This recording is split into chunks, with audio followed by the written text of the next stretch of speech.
Halo, Halo, dengan siapa namanya? ya, saya dengan L Bro Tim. Oke. Oke, Album perkenalkan bukan. saya L.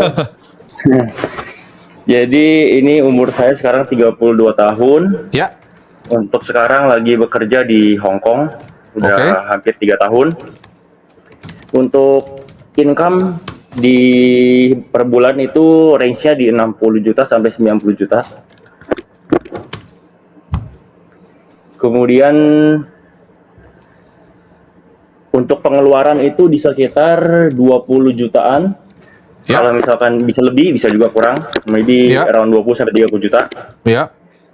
Nah, setelah itu mau breakdown portfolio. Ya. Untuk di cash dalam Hong Kong dollar ada 400 juta. Itu 400 juta IDR ya berarti ya? IDR, tapi itu dalam Hong Kong dollar saya Ya, convert aja. aman. Kemudian di Bitcoin ada 320 juta. Kemudian ada di global equity ada di sekitar 200 juta. Ya. Dan di reksadana obligasi di Indonesia ada 361 juta. Oke. Dan di untuk saya sekarang ada side hustle di jam karena saya jual beli jam. Oke. Jadi Jualan jam apa? untuk jam Rolex sih. Oke. Di watches di inventory sekarang ada 300 jutaan sih. Oke. Awas kena becek. Ya, ya karena di Hong Kong cukup oke harganya, jadi saya Iya, masih Tapi bisa memang dapetin- betul, Hong Kong bagus dapetin. harganya, betul. Buat international watch paling ini di Hong Kong. Ya. Paling oke di Hong Kong. Iya, oke. Jadi itu total portfolio. Kemudian untuk goal saya sih pengen nanya untuk advice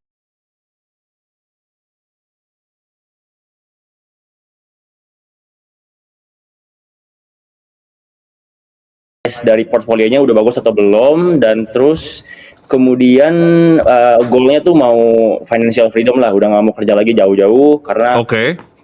istri juga di Indonesia dan anak mau lahir 2 bulan lagi. Oke. Mungkin saya akan pengen for good ke Indonesia itu sekitar 4 tahun lagi, 3 sampai 4 tahun. Dan pengen punya goal di sekitar 5M.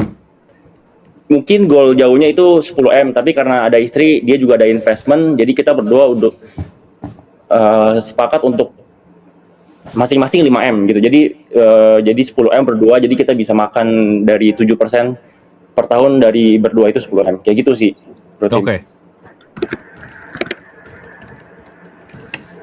Oke, jadi pertanyaannya adalah Reach terdekat dulu 5M, and then ya ada advice gitu. oke. Pekerjaannya tadi apa di Hong Kong? Saya di airlines. Oke, di airlines ya. Itu tadi gajinya berarti 60 sampai 90 juta. Iya, range-nya tergantung hours ya. Oke. Total portfolio investasi kalau nggak salah ini 1,5 M ya? Ya, sekitar 1,5 M. Oke. Jadi kan bro nanya tadi untuk financial freedom ya bro ya. Jadi kan kalau financial freedom kita punya rumus sederhana ya. Pengeluaran itu 20 sampai 30 juta kan. Kita kan punya rumus sederhana. Financial freedom tuh bulanan dikali tahunan 12 dikali 25 ya. Kita pakai yang namanya 4% rule. Nah, 4% rule ini apa? Jadi kalau ketika bisa di withdraw dengan rate obligasi 7%, 3% kamu bisa pakai inflasi, 4% kamu bisa tarik. Jadi jawabannya ini ada di 9 miliar portfolionya ya. Sekarang total portofolio berarti di sekitar 1,5 miliar, betul? Betul. Ini kan targetnya berarti ke 9 miliar nih. Nah, ini kamu tinggal Iya. hitung nanti. Secara compounding itu dengan return 10%. Kamu berarti bisa nabung sekitar berapa tadi? Income kamu 70% bisa nabung lah. ya 70 juta berarti ya kamu bisa nabung ya. Kalau di peak ya, kalau misalkan kita di Konsumsinya yang paling 30% rendahnya doang, 40 juta, mungkin sekitar ya 30-40 juta lah ya. Ya, oke. Kita anggap kamu bisa nabung 70 juta per bulan ya. Kamu bisa berinvestasi di portfolio tadi. Gimana bro? Kalau dari portfolio ini kayaknya lumayan oke ya. Pertama memang cukup stable ya. Karena kan dia juga sesuai pengeluaran bulanannya dengan dia dapat duit berapa. Which Iya. is good ya. Dalam artian kan kita bisa lihat nih, range-nya rata-rata dia 30% Ya. dari dia punya pengeluaran. Yang mana angka yang cukup oke, 70%-nya dia bisa tabung, bisa juga buat dia investasi, dan sebenarnya udah lumayan oke juga exposure-nya. Cuman kalau pengen cepet ke financial freedom, mungkin bisa gedein dia punya hasil aja di Oke. usaha industri jual beli jamnya ya. Betul, setuju. Jadi kayaknya bisa dibesarin, berarti kan dari pendapatannya kita bisa lihat dari jual beli jam kan, berarti bisa di scale lagi ya. Setahun berapa itu revenue-nya buat jualan jam? Kalau revenue sih mungkin 1 miliar adalah. Tapi kalau dari segi profit 1 jam itu mungkin 20 jutaan. Oke. Berarti dari se-M berapa profit bersihnya? Kalau dari M itu mungkin 150 jutaan. Oh lumayan lah ya. Turnover paling banyak jamnya apa? Jual jam apa? Only Rolex sampai sekarang ini. Only Rolex. Rolex GMT, GMT Submariner, ya, paling tinggi. Submariner, ada juga Explorer. Pokoknya yang aman-amannya steel. Klien kamu Stainless steel. kebanyakan orang Indo atau orang sana? Campur. Bahkan yang dari Finland, dari Eropa datang. Oh demi ambil internasional di sini. berarti jualannya ya? Karena saya selling dari Chrono 24. Oh, oke, Oke. paham. Iya.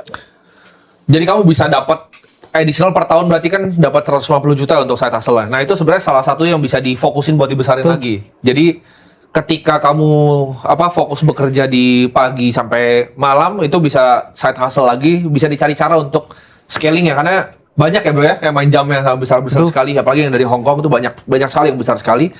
Dan kalau kita lihat dengan matematika sederhana ya, 70 juta per bulan itu kamu akan mencapai dengan return 10% ya. Ini kita ngomong ya, dengan portfolio kamu ya. Kamu akan capai dalam 5,3 tahun. Tapi kan ini kalau dalam pendapatan Hong Kong ya. Tadi target kamu balik ke Indonesia berapa tahun? 3-4 tahun lah. Jadi anak masuk sekolah udah pengen ke Indonesia aja. Kalau dari sisi istri kamu single breadwinner atau istri juga ada penghasilan? Istri sangat independen, dia punya running usaha keluarga, makanya Ya. dia juga punya investasi sekarang, makanya kita sepakat untuk 5M gitu. Dengan misalkan oke, kita 10M berdua, kita itu akan lebih cepat. Kalau gitu berarti ini sesuai timeline kamu. Oh, ya ini dalam waktu 3 tahun kalau kamu ada penghasilan dari istri, kamu nyampe financial freedom kok. Dengan pengeluaran, tapi ini di note ya, pengeluaran kamu 30 juta ya sebulannya.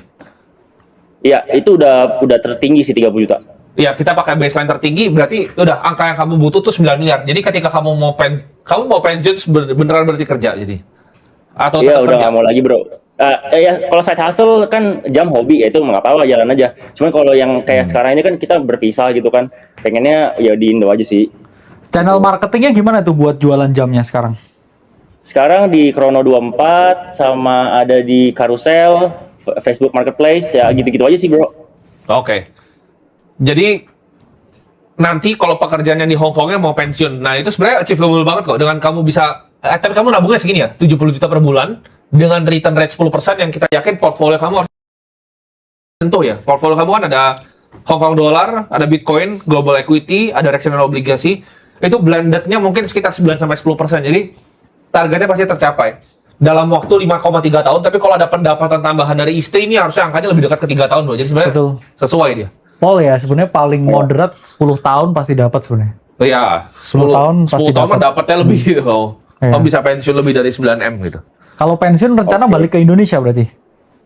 Baliklah bro kakak. Mau Soalnya gimana anak 2 plannya bulan di sini lagi apa? lahir. Plannya di sana sih pengen antar anak sekolah aja, pengen nyantai-nyantai aja sih. Oh, cuma Nggak paling mau- ya nggak mau- usia nggak mau- produktif nggak bisa nantai juga sih biasanya. Tapi masih 32 tahun Iya. udah pikirannya ya bisa sih dia kebetulan dia memang posisi finansialnya bisa nih. Fire ini genre ini. Iya, ini apa? Iya, Konsepnya bro. fire gitu atau gimana? Ya saya bukan orang workaholic bro, jadi pengen nikmatin hidup aja lah sama istri. Ya kalau kamu nikmatin hidup yang benar-benar retire, sebenarnya gini, kalau benar-benar ditarik kayak pakai 4% rule, sebenarnya agak sulit. Kita punya preferensi sih berdua. Kita punya preferensi ini targetnya dibesarin lagi kan bro sebenarnya. Ya. Karena ketika misalnya 4% rule ini, kamu harus taruh semuanya kan di bonds kan. Nah, tapi Oke. problem dengan ini, usia kamu masih 32 tahun. Beda cerita kalau kamu telepon kita, kamu umurnya 60. Dia masih produktif usianya. Karena yang harus Iya, kamu bro. hitung juga ke depan ada ketidakpastian kan. Iya, betul. Dalam artian banyak hal lain yang harus dipertimbangkan. Asuransi sekarang satu keluarga cover semua. Ya. Asuransi istri ada, saya masih asuransi di company sih. Oke. Kesehatan itu. Kalau kan dia di Hong Kong. Ya, semuanya. Anak juga Iya. ada ya? Anak belum lahir nih, bro. 2 bulan lagi iya, baru 2 lahir. bulan lagi. 2 bulan lagi lahir. Oke. Iya. Cuman harusnya bisa lah. Terus- Targetnya kamu kalau cuma mau pensiun dengan target kamu 30 juta sebulan ya 3 tahun. Iya. Ini matematis kan, tapi kayak kamu harus nabungnya disiplin aja. Jadi segitu.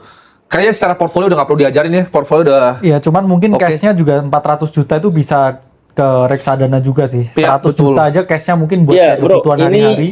Jadi biar reksadananya sekitar 600 juta itu kan berarti 50% di reksadana kan. Yes. Jadi kayak Bitcoin berarti itu 30-an%, terus habis itu global equity 20%. Udah pas sih portonya. Iya.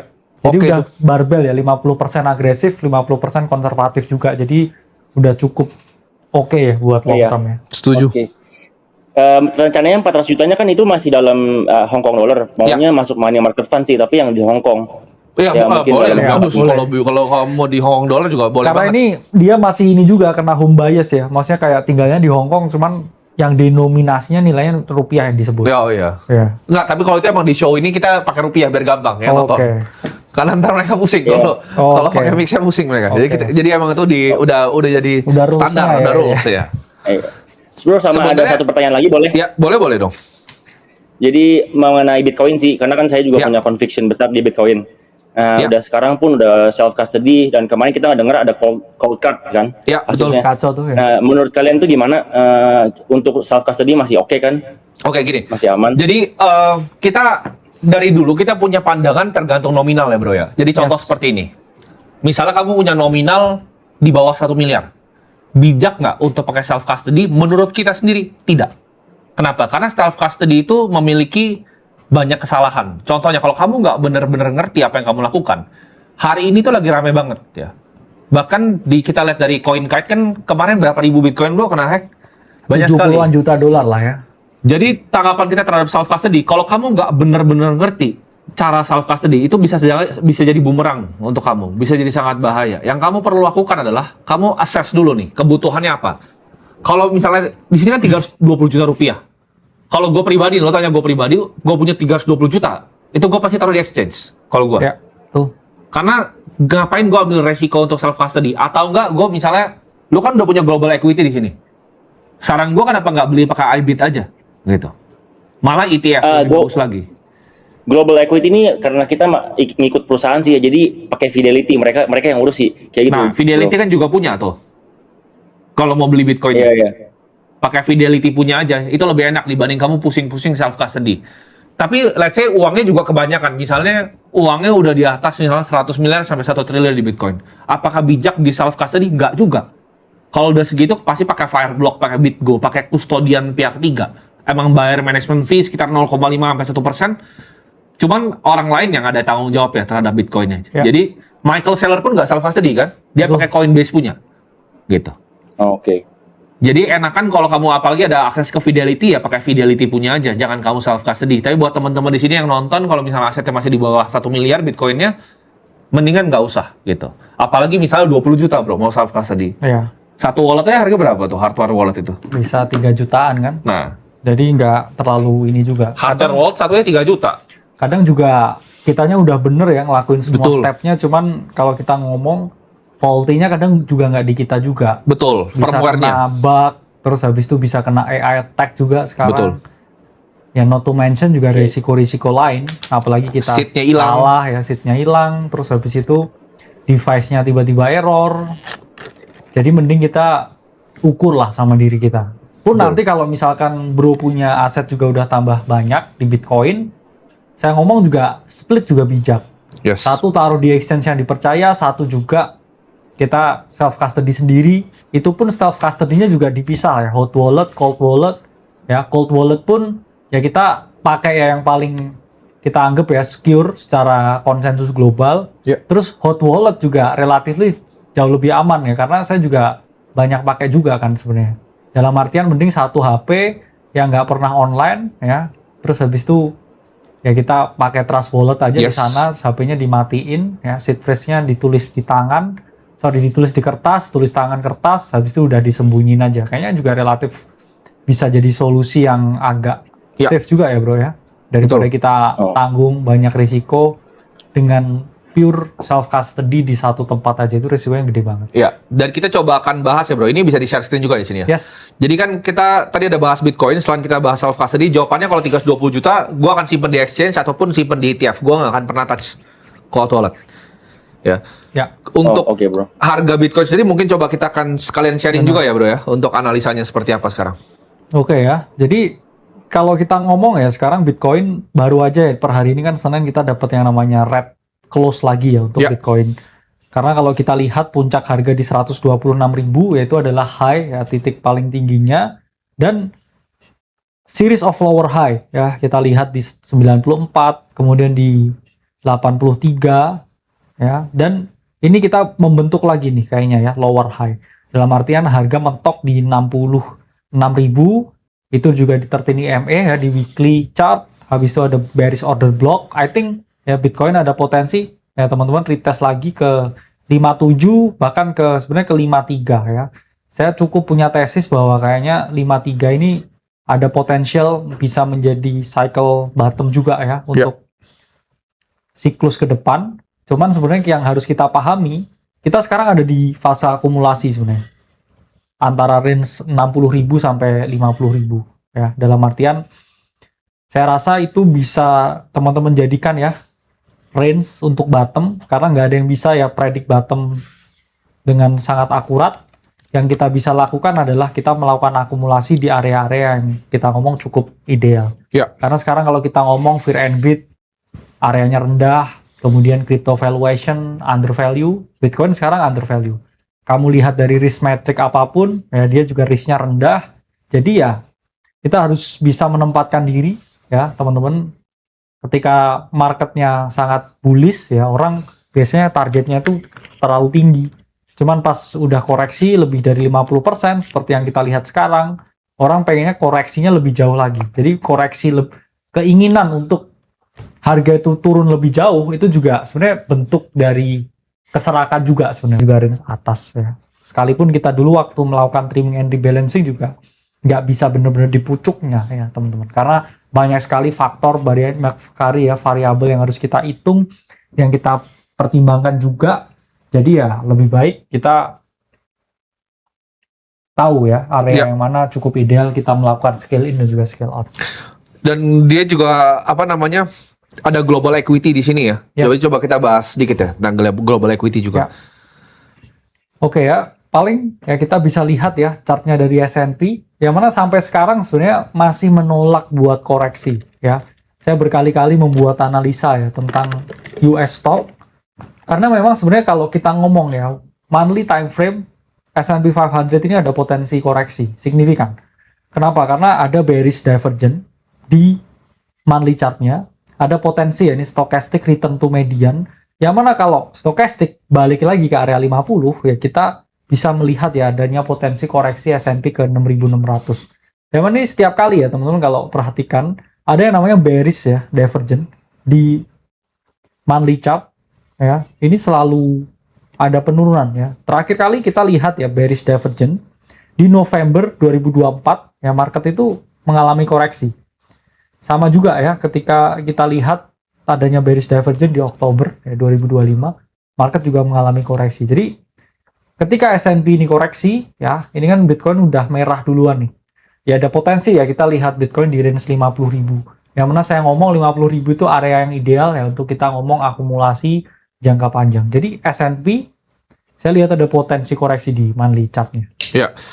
Jadi untuk menjawab tadi ya pertanyaannya, itu kita akan sarankan Hong Kong dollar dipindahin ke money market fund yang Hong Kong dollar, Bitcoinnya kalau kamu self custody kamu pindahin ke Fidelity punya, global equity dibiarin aja, reksadana obligasi Indonesia kayaknya dia ada soalnya kebutuhan mau pindah lagi balik ke sini nggak masalah. Yes. Side hustle kamu dibesarin. Betul. Dan yang kita rasa udah on track ya. Ya, jangan ini juga ya, maksudnya kayak side hustle, kamu kayak selling luxury watches itu harus tahu juga ya regulasi dan Betul. juga pembayaran pajaknya. Nanti takutnya ya di beberapa case kamu harus bayar ya pajak ya atau biaya cukai yang lebih gede dari seharusnya, terus akhirnya banyak ya yang kayak wah ternyata harus bayar segini banyak gitu. Itu legalnya harus diperhatikan juga. Ya. Oke, semoga Oke, bro. terjawab ya. Siap. Kalau untuk jam kan bro juga suka jam kan, boleh lah. Kalau ini di Oke. kita ada page-nya Ada apa nih hmg.watches. yang ini apa nih? Barang-barangnya dulu ada apa nih? Barang-barangnya Barang-barangnya apa ada apa dulu nih? Boleh cek bro di hmg.watches. Oke, sekalian promosi ya. Apa Siap. Instagramnya namanya? hmg.watches. Nah, kita kasih promosi nih sekalian di sini kan. Thank you so much. HMG ya? Oh iya. Iya, betul. Oh ini nih, Nah. HMG.watches nih. Nah, buat temen-temen ya yang pengen cari ya, jam murah. Enggak jam murah ya. Jam mahal ini ya. Kacau ini. Jam mahal maksudnya. Iya, bro. HMG.watches Thank- ya. Iya, Ini boleh. bisa Tuh, dicek nih. page-nya. Cuman ini kamu jual Siap. ini ya, ada Citizen terus habis itu ada Audemars Ya, Piguet ini. itu iseng aja sih, bro. Itu kemarin lagi ke event. Kalau yang Citizen koleksi pribadi sih tadi. Oh. Cuman upload aja. Oke. Oh ini ya buat temen-temen ya yang cari jam ya. Oke, thank you bro. Oke. Thank you so much, bro kakak, bro Bro, tim. thank you. God bless. Oke.